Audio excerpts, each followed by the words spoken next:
பிரம்மாண்டமான ஆலயம் வந்து இந்த பிரதேசத்துக்கு முற்று முழுதாக கருங்கல்லில் உங்களுக்கு பார்க்கவே தெரியும். இந்த தூண்ட பிரம்மாண்டத்திற்காக காட்டுங்க. இந்த பல்லவர் காலம் சோழர் காலங்களில் வந்து அப்படி பிரம்மாண்ட கோயில்கள் வந்து கருங்கல்லில் வந்து கட்டியிருப்பாங்க. ஆனால் ஒரு ஓலக்கோட்டில் தான் இந்த ஒரு பிள்ளையாரை வச்சு வணங்கி கொண்டது. கொடித்தம்பம் கூட கருங்கல் தானா? கருங்கல் இந்த சைஸு கருங்கல்லில் கட்ட வேண்டும் ஒரு பிடிவாதத்தில் தொடங்கினேன். பிரம்மாண்டமான கோபுரம் வந்து வரப்போது நினைக்கிறேன். ஆனால் இந்த அவங்க தங்களுக்கு கும்பிட்றதுக்கு ஒரு கோயில் வேணும் என்று தான் இந்த கோயிலை கட்டினவை. அது இவ்வளவு கோடி ரூபா செலவில் இந்த ஆலயத்தை கட்டியிருப்பாங்கன்னு சொல்லி கருங்கல்லால் கொண்டு வந்து குமிச்சிருக்கிறாங்க. அதான் கார்னர் எட்டி வந்து ஒரு காலத்தில் புறமுகமாக இருந்தது. பழைய சிலை தான் இந்த சிலை. கப்பியாவத்த பிள்ளையார் கூட 22 அடி, எங்கன்னா 33 அடி கிடசு நிறைய இருக்கு. அதனால தான் தண்ணி வந்து வெறும் நினைக்கிறேன் இந்த வெட்டுறதை வந்து இலகுவாக்குறதுக்கு மேலே இதுக்கண்ணே நான் கல்வெட்டுற மிஷின் ஒன்று கொண்டு வந்து வச்சிருக்கிறேன். காடும் பத்தையமாக தான் இந்த ஆலயத்தின் பகுதிகள் இருக்குது. அப்புறம் இந்த ஹை செக்யூரிட்டி சோனுக்குள்ளே போயிடுச்சு. அதோட இந்த உளி வந்து எவ்வளோ வேலை செஞ்சுருக்குன்னு சொல்லி இந்த ஒவ்வொரு கிணறு கட்டினது கூட கருங்கல் தானே. இங்கே மௌனியாவது மணிக்காடும் எவ்வளோ நுணுக்கமான வேலையுண்டு. சரியோ, ஆனால் நான் இந்த நேர்த்தி கடனும் வைக்கிறது பிள்ளையார் என்ன அழைச்சி கொண்டேன்.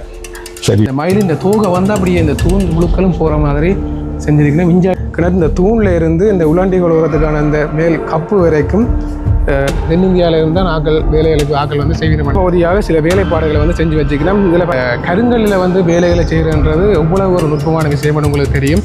கடவுள் எப்படி இருக்குன்னு சொல்லி இருக்கா மறக்காமல் கமெண்ட் பண்ணுவோம். தாய் தமிழ் உறவுகளுக்கு வணக்கம். நாங்கள் உலாத்தல் பொடியன் யூடியூப் சேனலோடாக மீண்டும் ஒரு காணொலியில் வந்து நாங்கள் சந்திக்கிறோம். இன்றைக்கு நாங்கள் உங்களுக்கு வந்து ஒரு முக்கியமான ஒரு விடயம் ஒன்று காட்ட போகிறோம். அது எந்த இடத்துல என்று பார்த்தீங்கன்னு சொன்னால் காரநகர் பிரதேசத்தில் காரநகர் இறங்குத்துறைக்கு பக்கத்தில் நாங்கள் வந்து இந்த காரநகர் ஊர் அதே மாதிரி ஊராத்துறையை வந்து நாங்கள் போய் காட்டுவோம் அப்படின்னு சொல்லி வந்த இடத்துல ஒரு மிக பிரம்மாண்டம் ஒன்று எங்கள் கண்ணில் வந்து தென்பட்டது. என்ன விடயம் அப்படின்னு பார்த்தீங்கன்னு சொன்னால் குறிப்பாக வந்து 15 ஆண்டுகளுக்கு மேலே நினைக்கிறேன் 14-15 ஆண்டுகளுக்கு மேலே ஒரு மிக பிரம்மாண்டமான ஆலயம் வந்து இந்த பிரதேசத்தில் வந்து கட்டப்பட்டு கொண்டிருக்கிறது. ஒரு பிள்ளையார் ஆலயம் முற்று முழுதாக வந்து கருங்கல்லில் இந்த தென்னிந்திய கட்டிட பாணிகள் அதாவது தென்னிந்திய கட்டிடக்கலை மரபுகளை வந்து பின்பற்றி அதே மாதிரி உள்ளூர் பாணிகளையும் வந்து பின்பற்றி ஆகல ஒரு பிரம்மாண்டமான கட்டடத்தை வந்து கட்டி கொண்டிருக்கிறோம். அந்த ஆலயத்தை தான் நாங்கள் இன்றைய பார்க்க போகிறோம். பாங்க பாப்போம் இந்த ஆலயம் எப்படி இருக்குன்னு சொல்லி. நாங்கள் இதில் பார்த்தீங்கன்னு சொல்லி சொன்னால் தண்ணி வந்து ஓடிக்கொண்டிருக்கு. ஏன்டா இப்போ வந்து மழை காலம் ஜாலி இந்த தண்ணிகளை வந்து கடலுக்கு சேர்ற ஒரு பகுதி தான் இந்த பகுதியாக தான் பார்த்து கொண்டிருக்கிறீங்க. நாங்கள் இப்படியே இந்த ஆலயத்துக்குள்ள வந்து போவோம். இந்த ஆலய வளாகம் ஃபுல்லாக பார்த்தீங்கன்னு சொன்னால் கருங்கல்லால் கொண்டு வந்து குமிச்சிருக்கிறாங்க. அதாவது இவ்வளோ கோடி ரூபா செலவில் இந்த ஆலயத்தை கட்டியிருப்பாங்கன்னு சொல்லி கணிக்க முடியல. அப்படி ஒரு ஆலயம், அதாவது ஒரு பிள்ளையார் ஆலயம் இப்படி யாழ்ப்பாணம் காரநகரில் வந்து பிள்ளையாருக்கு இப்படி ஒரு ஆலயம் இருக்கான்ற சொல்லி ஒரு வியப்பாக பார்க்குறதுக்கு உண்மையில் இருக்குது. இந்த இடத்துல எல்லாம் பாருங்க அப்படி கருங்கல்ல வந்து குமிச்சிருக்கணும் இந்த வேலைகளை வந்து செய்கிறதுக்காக. அதே மாதிரி இந்த ஆலயத்தின் என்ன ஒரு பகுதியில் வந்து இந்த கோபுரம் வந்து இந்த கோபுரத்திற்கு காட்டுங்க. இந்த ஆலயத்தின் கோபுரத்தை வந்து பாருங்க இப்போ வந்து அரவாசி வேலைகள் வந்து முடிவடைஞ்சிருக்கு. முற்று முழுதாக கருங்கல்லில் உங்களுக்கு பார்க்கவே தெரியும் கருங்கல்லில் வந்து அமைச்சிருக்கிறோம். அதோட இந்த ஆலயத்துக்கு வந்து இந்த கோபுரத்துக்கு செய்யப்பட்ட வேலைகள் எல்லாம் வந்து ஒரு துண்டு துண்டாக தான் இந்த வேலையில் வந்து செஞ்சிருக்கணும். செய்து இந்த இடங்களில் வச்சிருக்கணும். இன்னும் வந்து தூக்கி பொறுத்தேல. ஆனால் இப்போ வந்து சமீப காலமாக இந்த ஆலயத்தின் வேலைப்பாடுகள் நடந்து கொண்டிருக்கும் அப்படின்னு சொல்லி தெரியலை. ஏன்டா வேலைகள் வந்து நடக்கிற மாதிரி தெரியலை. கொஞ்சம் காலத்துக்கு நிப்பாட்டி வச்சுக்கணும் போடாக்கு. வாங்க போய் பார்ப்போம். எல்லாம் வந்து இப்போ வந்து காடும் பத்தையமாக தான் இந்த ஆலயத்தின் பகுதிகள் இருக்குது. இந்த கட்டி முடிய இந்த ஆலயம் பிரம்மாண்டமான ஒரு ஆலயமாக இந்த காரநகர் பிரதேசத்தில் இருக்கும் அப்படின்னு சொல்லி நினைக்கிறேன். இப்போ நாங்கள் இந்த ஆலயத்தின் கோபுர வாசல் பகுதியில் வந்து நிற்கிறோம். இன்றைக்கு வந்து இவ்வளவு பிரம்மாண்டமாக காட்சியளிக்கிற இந்த ஆலயம் வந்து பார்த்தீங்கன்னு சொன்னால் 1921ஆம் ஆண்டு காலப்பகுதியில் கும்பாபிஷேகம் செய்யப்பட்டது. அதாவது வேறு இன்னொரு ஆலயம் வந்து இந்த ஆலயம் பார்த்தீங்கன்னு சொல்லி சொன்னால் எப்படி இங்கே வந்திருக்கும் அப்படின்னு சொல்லி பார்க்கல உங்களுக்கு அந்த கேள்விகள் வந்து இருக்கும். அந்த காலத்தில் இந்த காரநகர் ஜெட்டி அதே மாதிரி இந்த ஊர்வாத்துறை துறைமுகம் வந்து மிக சிறப்பாக செழிப்பாக இயங்கிக் கொண்டிருந்த காலங்களில் வந்து இந்தியாவில் வந்து செட்டிமார் அதாவது செட்டிமார் என்று சொல்லப்படுகிற அந்த சமூகத்தினர் வந்து இந்த பகுதிகளில் வந்து வியாபாரங்களில் வந்து ஈடுபட்டிருந்ததையா. அப்படி வியாபாரங்களில் ஈடுபட்டிருந்த சமயத்தில் இந்த பகுதிகளில் வந்து ஒரு ஆலயத்தை வந்து அமைக்கணும், ஒரு பிள்ளையார் ஆலயத்தை தங்களுடைய தொழில் வளர்ச்சி அடையணும் இல்லாட்டி தங்களுடைய பாதுகாப்புகள் கருதி தாங்கள் வழிபடுறதுக்காக இந்த ஆலயத்தை இந்த இடத்துல அமைக்கணும் அப்படின்னு சொல்லி தானே இந்த ஆலயத்தை வந்து அமைச்சவை. ஆனால் இன்றைக்கு இந்த ஆலயத்தை இவ்வளவு பிரம்மாண்டமாக யார் வந்து செய்யணும் அப்படி என்று சொல்கிற தகவல்கள் வந்து எங்களுக்கு தெரியலை. நாங்கள் வந்து யாருக்கிட்டையும் தெரிஞ்சவங்களுக்கு நாங்கள் அதே வந்து கேட்டு உங்களை சொல்கிறோம். இப்போ வந்து வாங்க உங்களோட ஆலயத்துக்கு உள்ளுக்கு என்ன மாதிரியான வேலைப்பாடுகள் இருக்குன்னு சொல்லி பார்ப்போம். இந்த பிரம்மாண்டமான கோபுரத்தை வந்து அமைக்கிறதுக்கான பகுதி பகுதியாக சில வேலைப்பாடுகளை வந்து செஞ்சு வச்சுக்கணும். இதில் பாருங்கள் இந்த ஜாலி வடிவம் நினைக்கிறேன் கருங்கல்லில் தனி கருங்கல்லில் எப்படி செதுக்கியிருக்கணுமெண்டு மழையெல்லாம் பெஞ்சு அதுக்குள்ள தண்ணிகள் நிற்குது. அதோட இந்த பகுதிகளில் இருக்கிற இந்த பகுதிகளை பாருங்க இந்த கருங்கல்லிலே வந்து முற்றுமுழுதாக செஞ்சுருக்கணும். இதெல்லாம் வந்து இனி வந்து இந்த கோபுரத்தில் வந்து கொண்டே பொருத்தணும்னு சொல்லி நினைக்கிறேன். நம்ம இந்த கல்லுகள்லாம் எப்படி பொருத்தணும்னு தெரியல கொண்டு கிரெயினுகள் அதுக்கேற்ற மாதிரியான இதுகளை வந்து செய்கிறேன். நான் நினைக்கிறேன் வேலைப்பாடுகள் வந்து நடந்தோன்று கேட்கல வந்து உங்களுக்கு காட்டு எலிமெண்ட் ஒரு நாளை காட்டுறோம். இப்போ வந்து ஆலயத்துக்குள்ளே போகிறண்டாலே இந்த பத்தேக்கெல்லாம் போகணும். பாம்புகளும் நிற்கிற ஒரு ஏழை போய் பார்ப்போமா. இதுக்குள்ள வா.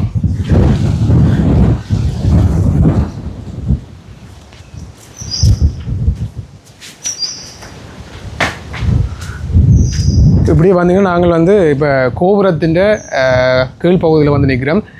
பாருங்கள் முற்று முழுதாக கருங்கல் தான், கருங்கல் வேலைப்பாடுகள். இந்த மேலே பாருங்க இந்த தாமரைப்பூ இதழ் வடிவத்தை வந்து கருங்கல்லில் வந்து எப்படி செதுக்கி இருக்க வேண்டும் பாருங்க, இவ்வளவு நேர்த்தியாக வந்து இந்த வேலைப்பாடுகள் இருக்குன்னு சொல்லி. அதோட இந்த கோபுரத்தின் கீழ்ப்பகுதி தூணுகள் கூட முற்று முழுதான கருங்கல்லில் வந்து செதுக்கி இருக்கணும். இந்த அலங்காரங்கள் எல்லாம் வந்து மிக நேர்த்தியாக வந்து செஞ்சுருக்கேன். நான் நினைக்கிறேன் இதில் வந்து செய்கிறதுக்கு இவ்வளோ காலங்கள் எடுத்திருக்குன்னு சொல்லி. ஏண்டா உங்களுக்கு சொன்னீங்கன்னா 10-15 வருஷம் ஆகுது இந்த வேலைப்பாடுகள் தொடங்கி. இன்னுமே இந்த வேலைப்பாடுகள் முற்று முழுதாக வந்து முடிவடையில். இதில் வந்து இந்த யானை என்ற உருவங்கள், யானைகள் வந்து வரிசையாக வந்து நிற்கிற மாதிரியான உருவங்களை வந்து கருங்கல்லில் செதுக்கி இருக்கிறோம். இப்படியே நாங்கள் உள்ளுக்கு போயிட்டு பார்ப்போம். இப்போ இந்த இடத்துல பெண்கள் வந்து வரவேற்கிற மாதிரி இந்த கொடியில கொடி அலங்காரங்கள் மாதிரி செதுக்கி இருக்கிறோம். இப்படியே நாங்கள் உள்ளுக்கு போய் பார்ப்போம்.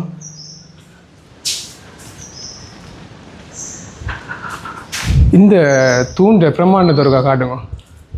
இந்த தூணு இந்த பிரம்மாண்டமும் அது இந்த வடிவம் வந்து பாருங்க எப்படி இருக்குன்னு சொல்லி. முற்று முழுதாக கருங்கல் தான். அதோட அந்த அலங்கார வடிவங்கள்லாம் எப்படி செஞ்சுக்கணும்னு தூண்ட சைஸை பார்த்தீங்களா எப்படி இருக்குன்னு சொல்லி. இந்த இதில் இப்போ காடும் இந்த தாமரை வடிவங்கள் எல்லாம் நல்ல நேர்த்தியாக வந்து ஒவ்வொரு இதுவும் ஒரு சொட்டு பிள்ளைகளும் இல்லாமல் வடியாக வந்து செஞ்சிருக்கணும். உண்மையிலே இந்த கருங்கல்லில் வந்து வேலைகளை செய்கிறன்றது எவ்வளவு ஒரு நுட்பமான விஷயம்னு உங்களுக்கு தெரியும். இப்போ எங்கள் இந்த வரலாற்றை எடுத்து பார்த்தா நாங்கள் இந்த பல்லவர் காலம் சோழர் காலங்களில் வந்து அப்படி பிரம்மாண்ட கோயில்கள் வந்து கருங்கல்லில் வந்து கட்டியிருப்பாங்க. ஆனால் இப்போ வந்து காரணங்கள்லையும் இப்படி ஒரு கருங்கல் ஆலயம் பெறுதுன்றது ஒரு சிறப்பான ஒரு விஷயம். இப்போ இந்த கருங்கல்லில் நாங்கள் வேலைகள் செய்யக்கில் வந்து ஒரு சின்ன பிள்ளை ஒரு சின்ன உடைவோ ஏதாவது வந்தால் கூட இந்த முற்று முழுதாக இந்த கல்லையே நாங்கள் மாற்ற வேண்டி வரும். உங்களுக்கு முன்னே காட்டியிருந்தாங்களே அந்த கல்லின் சைஸுகள் எப்படி இருக்குன்னு சொல்லி. அப்போ சின்ன உடைவு வந்தால் அந்த கல்லை வந்து முற்று முழுதாக மாற்ற வேண்டி வரும். அது அப்போ எல்லாத்தையும் வந்து பார்த்து இந்த விஷயங்களை செஞ்சுக்கணும். இது வந்து ஆலயத்தின் கருவறை விமானத்தை பாருங்கள் எப்படி இருக்குன்னு சொல்லி. கருவறை கூட முற்று முழுதாக கருங்கல்லாம் செஞ்சுக்கணும். அதோட இன்னொரு விஷயம் கேள்விப்பட்டால் இந்த ஆலயத்தின் கொடித்தம்பம் கூட கருங்கல் தானாம்.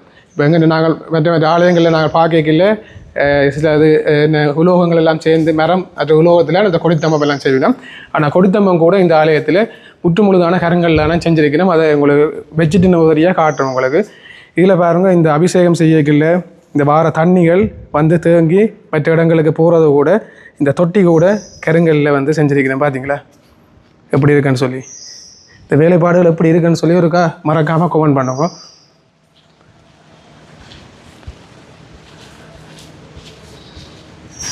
இந்த இதில் பாருங்கள் இந்த மயில் அண்ணே மயில் உருவத்தை வந்து கருங்கல்லில் செதுக்கி பாருங்கள். உளி வந்து எவ்வளோ வேலை செஞ்சுருக்கேன்னு சொல்லி இந்த ஒவ்வொரு இந்த டொட்டுகளும் போடைகளும் ஒவ்வொரு அடிக்கணும். இது இப்போ கிட்ட இருக்க சூமணி காட்டுங்க எவ்வளோ நுணுக்கமான வேலையுண்டு. பார்த்தீங்களா எவ்வளோ வேலைண்டு. இந்த ஒவ்வொரு இதுகளும் வந்து சின்ன சின்ன போட்டோம் மேலே. இந்த சின்ன பகுதி செதுக்கு இவ்வளோ காலங்கள் சென்றிருக்கும் போது தெரியல. இந்த மயில் இந்த தோகை வந்து அப்படியே இந்த தூண் முழுக்களும் போகிற மாதிரி செஞ்சுருக்கணும். மிஞ்சாலயம் வந்து அந்த கொடி அந்த பூ அலங்காரங்கள்லாம் செஞ்சுருக்கணும். இது வந்து மயில் தோகை மாதிரி. இது வந்து மயில் தோகை அப்படியே பூ மாதிரி மேலே போகிற மாதிரி செஞ்சுருக்கணும். 3 வருஷம் எப்படி இருக்குது. அதிகமாக இந்த மயில் வடிவங்களை வந்து இங்கே பார்க்கக்கூடிய மாதிரி இருக்குண்ணே. இந்த பாருங்க சின்ன சின்ன மயில் வடிவங்கள் அதே மாதிரி யானை உருவங்கள் என்று சொல்லி அதிகமாக பார்க்கக்கூடிய மாதிரி இருக்குது. நான் உங்களை முதலும் காட்டியிருந்தேன். நான் அந்த தண்ணி வடிகிற தொட்டி கூட கருங்கல்லில் செஞ்சுருக்கணும்னு சொல்லி அப்படி இந்த தொட்டிக்கால உள்ளே போய் தண்ணிகள் வாய்க்கால்களுக்கால வெளியில் போகிற மாதிரி செஞ்சுக்கணும். எல்லாம் வந்து கருங்கல்லால். அப்படி எதில் பாருங்க கிணறு ஆலயத்துக்குள்ளே அமைஞ்சிருக்கிற இந்த கிணறை பாருங்க. கிணறு இந்த தூணில் இருந்து இந்த உலாண்டி கொழுவுறதுக்கான இந்த மேல் கப்பு வரைக்கும் முற்று முழுதாக கருங்கல்லையே செஞ்சுருக்கணும். இந்த கிணறு கட்டினது கூட கருங்கல் தானே. படி கீழே அடி தண்ணி வரைக்கும் கருங்கல்லாம் செஞ்சிருக்கணும். இதுலேயும் அந்த அலங்கார வேலைப்பாடுகள் எப்படி இருக்குன்னு பாருங்க. மேலே கூட ஜான உருவங்களை செதுக்கியிருக்கிறோம் இந்த கருங்கல்லில். எப்படி விஷயம் காட்டணும், இந்த வேலைப்பாடுகள் வந்து எப்படி நடந்து கொண்டிருக்குன்றத பாருங்க. முதல் வந்து நான் நினைக்கிறேன் இந்த கருங்கல்ல வந்து ஒட்டி போட்டு பிறகு தான் நான் இதில் செதுக்கிறேன் போடாதுன்னு. பிறகு தான் இந்த யானை உருவமையில் கீறிக்கும் பாருங்க. இதை கீறி போட்டு நான் நினைக்கிறேன் இதுகள் வந்து தென்னிந்தியாவில் இருந்தால் ஆக்கள் வேலைகளுக்கு ஆக்கள் வந்து செய்யணும்னு நினைக்கிறேன். இந்த யானையின் உருவங்களை கீறி போட்டு அதுக்கு பிறகு தான் இந்த செதுக்கல் வேலைப்பாடுகளை இங்கே செஞ்சு கொண்டு வந்திருக்கிறேன். என்ன பட் அங்காளி சுவர்கள்லேயும் சில கருங்கல் வேலைப்பாடுகள் செதுக்கல்கள் செய்ய போயிடும் போடாது, அதுவும் காட்டும். இந்த பகுதியில் இந்த ஆலயத்துக்கு எவ்வளவு பிரம்மாண்டமான இந்த கருங்கல் பாலங்கள் பாய்க்கணும்னு சொல்லி பாருங்க. இதில் பார்த்தீங்களா இந்த கருங்கல் இந்த சைஸை அப்படியே வெட்டி பெரிய பெரிய குத்தி கருங்கல் குத்திகளை வந்து கொண்டு வந்து வச்சுக்கணும். அதுக்கு பிறகு தான் இந்த வேலைகள் வந்து நடந்து கொண்டு இருக்குது. இது வந்து அதாவது அந்த காலத்தில் இருந்த பழைய கோயிலின் தேர்முட்டி. அந்த தேர்முட்டி வந்து இப்போவும் இருக்குது, அதை அப்படியே வச்சிருக்கிறேன். வேணே பார்த்தீங்களா, இப்போ நீங்கள் பார்க்குறது தான் வந்து பழைய இந்த ஆலயத்தின் இந்த பிள்ளையார் ஆலயத்தின் முதல் ஆலயத்துக்குள்ள இருந்த பழைய சிலை தான் இந்த சிலை. நான் நினைக்கிறேன் இனி வந்து வார சிலைகள்லாம் வந்து முற்றுமுழுதாக கருங்கல்லில் மிக பிரம்மாண்டமாக நேர்த்தியாக அமைப்பினோம் அப்படின்னு சொல்லி நினைக்கிறேன். இந்த இடத்துல வந்து தான் இப்போ இந்த பழைய சிலையை வச்சுக்கணும். இது வந்து ஆலயத்தின் தேர்முட்டி. தேர்முட்டி கீழே சின்ன ஒரு கட்டுமை அமைச்சு அதை வந்து வச்சிருக்கணும். அதோட இந்த நந்தி சிலைகளும் வந்து கருங்கல்லாம் இருக்குது. நான் நினைக்கிறேன் இது இப்போ இவையல் செஞ்சு வச்சினோமா இல்லை பழைய ஆலயத்தின் சிலைகள் அப்படின்னு சொல்லி தெரியலை. யாருக்கும் தெரிஞ்சால் வந்து கொமெண்டில் வந்து சொல்லுங்க. அதே மாதிரி இந்த பகுதிகளிலையும் கருங்கல்லில் செதுக்கின அந்த சிற்பங்கள் இருக்குது. இங்கால பாருங்கோ, கருங்கல் வந்து அவங்களுக்கு முதல் வெட்டின பாகங்கள் நான் காட்டினான். இங்கே வந்து கருங்கல்ல வந்து கொண்டு வரையில பெரிய பெரிய கல்லுகளாக கொண்டு வந்து பிறகு தான் இந்த கருங்கல் பாலங்களாக வந்து வெட்டி தான் இந்த வேலைகள் வந்து நடக்குது. இதில் வந்து இந்த வெட்டக்கு முதல் இந்த கருங்கல்களை எவ்வளவு என்னென்ன மூணாசு இந்த இதை கொண்டு வந்திருப்பினோம். என்ன இப்படி மேலே கிடையாது கல்லுகள். இந்த கருங்கல் சைஸை பாருங்க. இதுகள் என்னத்தில் எந்த வாகனத்தில் ஏற்றின்னு வந்திருப்பாங்க. அதானே பார்த்தீங்களா கருங்கல் சைஸுகள் அப்படி இங்கேருந்து பார்க்கல அந்த வேலைகளை காட்டுங்க மோனாஸ். இங்காலே பகுதிகள் வந்து கொஞ்சம் சீமேந்திலையும் வேலை செஞ்சிருக்கணும். ஒரு சில வேலைப்பாடுகள் இது வந்து சீமேந்தில் கட்டியிருக்கணும். குறிப்பாக அந்த முன்பகுதிகள் அதிகமாக வந்து கருங்கல் வேலையெல்லாம் செஞ்சு கொண்டிருக்கணும். ஆனால் அந்த சீமேந்தில் செஞ்ச வேலைகள் கூட நேர்த்தியாக செஞ்சிருக்கணும். பாருங்க அந்த வீட்டுகளை பார்க்கல எல்லாம் கொஞ்சம் கரல் அறிக்கிறாங்க. எனக்கு நீண்ட காலமாகவே எங்கள் வேலைகள் வந்து கொஞ்சம் குறைவாக தான் நடந்துகிட்டு போல. மற்ற இந்த இதால் தான் தண்ணி வந்து வெறும் பண்ணிக்கிறேன். இந்த வெட்டுறதை வந்து இலகுவாக்குறதுக்கு மேலே இருந்து தண்ணி கீழே வரும். இந்த ஒரு பிளேட் வந்து பழுதாக போனால் மாத்திரத்துக்கு இந்த பிளேட் இந்த பெருமதி எவ்வளோ ஆகுது இல்லை. எந்த பெரிய பிளேட்டாக இருக்குது, இரும்பு மட்டுமே வரும் போடாது. ஆமாம், அப்போ இவ்வளோ காசுகளை போட்டு இந்த இதை கட்டி கொண்டு வைக்கணுமே. ஆனால் இப்போ இதில் பார்க்கலாம் முக்கி போய் கிடையாது. கனகா வேலை நிப்பாட்டி வைக்கணும்.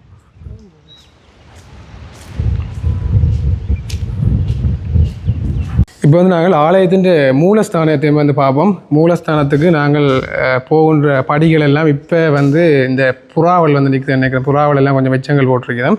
ஒரு அந்த வழியால் நான் உங்களுக்கு கொண்டே காட்டுறேன். இப்போ இதில் இருக்கிற வேலைப்பாடுகளையும் பாருங்க. இந்த ஜன்னல் மாதிரி அமைப்புகள் எல்லாம் எப்படி செஞ்சிருக்கணும்னு சொல்லி முதல் வந்து கோபுரம்னு சொல்லி ஒரு பகுதி வந்து காட்டியிருந்தாங்க தானே. அது வந்து ஒரு பக்க கோபுரம் நினைக்கிறேன். இந்த பகுதியில் தான் மிக பிரம்மாண்டமான கோபுரம் வந்து வரப்போது நினைக்கிறேன். ஆனால் இந்த கோபுரத்துக்கான வேலைப்பாடுகள் வந்து இன்னும் ஆரம்பிக்கப்படையில் நினைக்கிறேன். இந்த கல்லுகள் இப்போ எல்லாம் வச்சுக்கிறது இந்த கோபுரத்துக்கு வேலை செய்கிறதுக்கு தான் போடாது பாருங்க.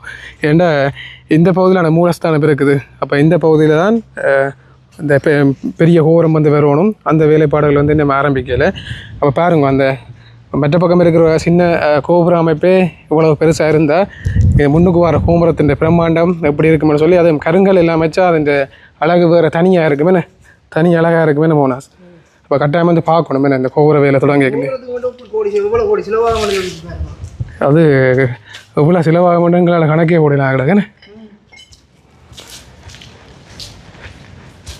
இப்போ வந்து நாங்கள் கருவறைக்கு நிற்கிறோம். அந்த கருவறையில் இதெல்லாம் படிகள் வந்து அமைக்கணுமே. கருவறையை பாருங்க.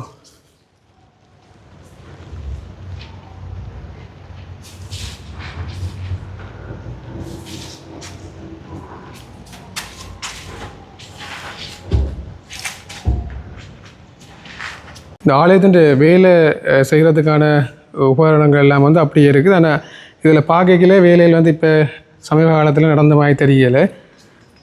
அப்போ என்ன மாதிரின்னு சொல்லி இப்போ இந்த ஊர் மக்களை வந்து விசாரித்தா இது சம்மந்தமான மேலதிக தகவல்கள் வந்து தெரியும். அப்படி கிடைச்சா உங்களுக்கு நாங்கள் அதையும் வந்து காட்டுறோம். எங்கே வந்திருக்கோம்னு சொல்லி பார்த்தீங்கன்னா இந்த காரைநகர் பிரதேசத்திலேயே வந்து இந்த நாங்கள் இப்போ பார்த்த இந்த ஆலயம், அந்த ஆலயம் தொடர்பான எங்களுக்கு தெரிஞ்ச ஒரு சில விஷயங்களும் உங்களுக்கு நாங்கள் சொல்லியிருந்தாங்க. இது தொடர்பான விரிவான தகவல்கள், அதோட வரலாற்று தகவல், அப்போ இந்த ஆலயத்தை வந்து யார் வந்து பொறுப்பேற்று இந்த விஷயங்களை வந்து செய்து கொண்டு இருக்கணும் அப்படின்னு சொல்லி விசாரிக்கல இந்த இடத்துல இருக்கிற நேசன் ஐயா அப்படின்னு சொல்கிறதுனா இந்த ஆலயத்தை இப்போ வந்து முற்றுமுழுதாக தங்கள்கிட்ட கைவசமாக வச்சு இந்த ஆலயத்தை வந்து கட்டி கொண்டிருக்கிறார் அப்படின்னு சொல்லினோம். அவரோட மக்களுடைய ஒரு 5% பணப்பங்கேட்டிலையும் தன்னுடைய பணப்பங்கேட்டிலையும் தான் இந்த ஆலயம் வந்து வேலைகள் வந்து நடைபெற்று கொண்டிருக்குது.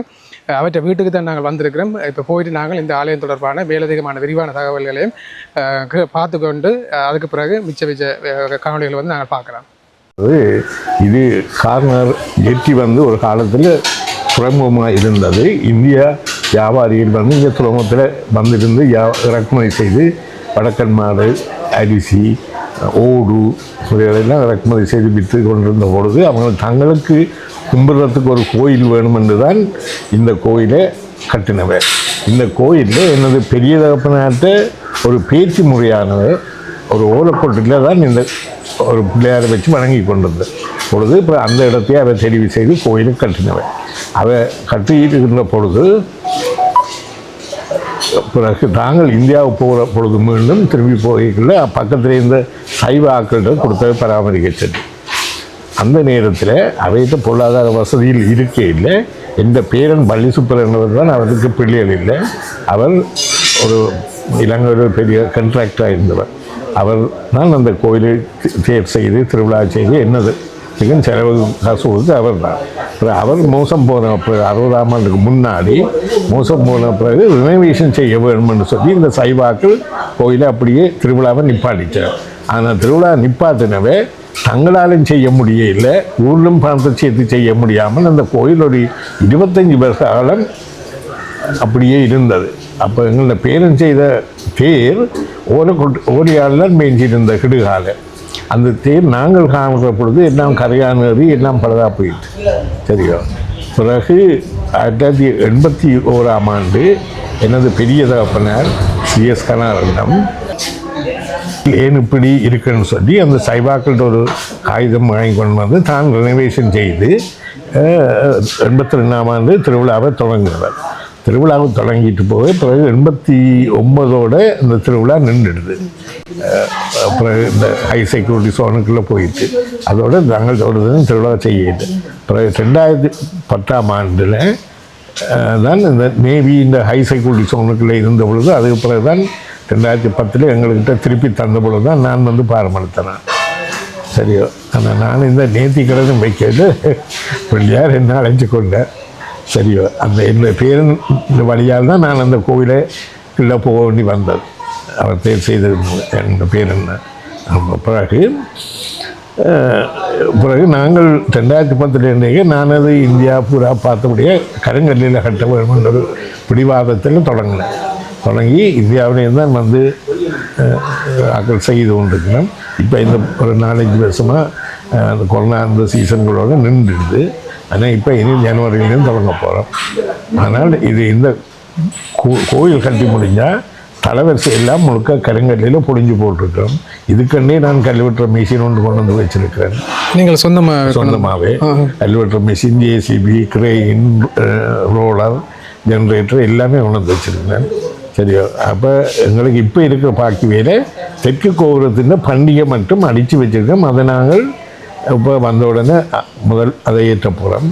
அதுக்கு பிறகு கொடித்தம்பம் கருங்கல்லில் 25 அடி உயரத்தில் கருங்கல்லில் கொடித்தம்பம் வருது. அந்த கொடித்தம்பம் முடிஞ்ச உடனே முன்கோபுரம் 60 அடி, அதுக்கும் கல் ஒரு 10 அடிக்கு அடித்து வச்சுருக்கணும். அதை சம்பூர்ணம் கலசம் வரையும் கருங்கல்.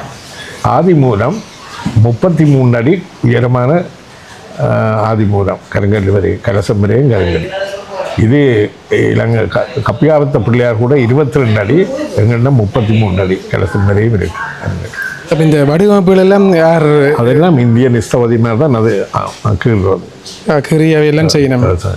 கருங்கல்லாம் அங்கே இருந்து கொண்டு வந்து நீங்கள் இது கருங்கல்ல மௌனியாவில் இருந்து மௌனியால இருந்து இதில் பார்த்து நாங்களும் வந்துட்டு அலங்காரங்கள்லாம் நல்ல வேலைப்பாடுகள் இருந்தது நான் ஒன்றும் பார்த்து செதுக்கிருக்கு நம்மளோட நன்றி எங்களை உங்களை தொடர்பு கொண்டதில்